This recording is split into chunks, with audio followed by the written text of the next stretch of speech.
Sejarah bahwa hampir ratusan tahun dunia ini dikuasai oleh segelintir family saja gitu ya.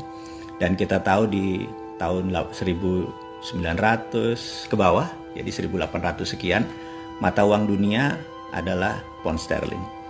Dan yang menguasai juga keluarga A itu aja gitu ya. Dan keluarga ini menganggap pound sterling itu sudah mulai korup, sudah mulai nggak jujur. Dia bilang dia harus punya suatu negara lagi yang dia akan kendalikan, dan dia putuskan namanya Amerika. Sehingga di tahun 1910 mereka memutuskan mengajukan ke Kongres, kebetulan Partai Demokrat dan Republik yang menjadi Kongres terbanyak, untuk mengusulkan dolar untuk menjadi world currency. Tapi banyak yang nggak setuju karena mereka masih agennya British atau England atau Inggris. Cerita ini berlanjut. Dia ada peristiwa yang membuat Demokrat suaranya kalah, Republik akhirnya menandatangani, akhirnya disetujui. 35 tahun kemudian 1945 dolar menjadi world currency gitu ya. Terus berlanjut, ternyata dolar pun tidak amanah. Puncaknya adalah waktu tahun 2009-2008 di zaman Demokrat. Demokrat kalau jadi pemimpin pemerintahan itu selalu membuat dunia kacau. Jadi saya mau ulangi, misalnya suatu Kennedy, Demokrat, kemudian diganti Lyndon B. Johnson, Demokrat. Pak Karno tidak nurut, Pak Karno selesai. Kemudian Pak Harto tahun 98 selesai karena nggak nurut Amerika, presidennya Clinton adalah Demokrat. Kemudian Timur lepas dari Indonesia waktu Pak Habibie, presidennya juga Demokrat. Kemudian tahun 2008-2009 Obama menyetak duit billion dolar, itu pun Demokrat. Jadi kalau Demokrat jadi, perangnya bukan di permukaan, tapi perangnya shadow, perangnya intelijen gitu ya.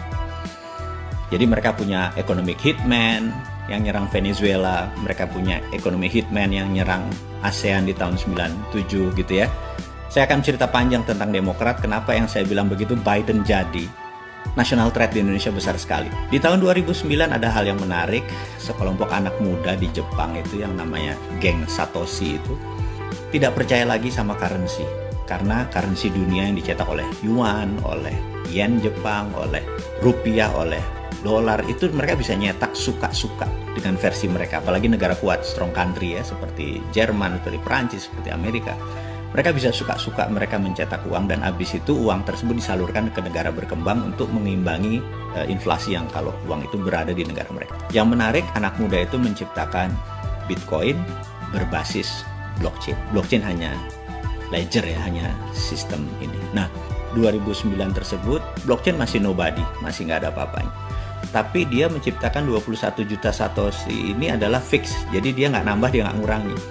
Karena sesuatu yang fix itu menjadi predictable, menjadi bisa menebak. Kalau underlying-nya dia cetak print, itu dunia realnya menjadi tidak bisa ketebak. Ini kehebatannya Bitcoin. Bitcoin baru masa jayanya 2016-2017. Bitcoin masa jayanya, dan di sini kaum globalis merasa bahwa dunia nanti go digital. 2030 itu mungkin 5G digital itu sudah 90%. Nah, mereka tahu bahwa currency nanti itu bukan currency fisik seperti negara punya, tapi currency-nya digital. Tell me pretty lies, look me in the face, tell me that you love me, even if it's fake.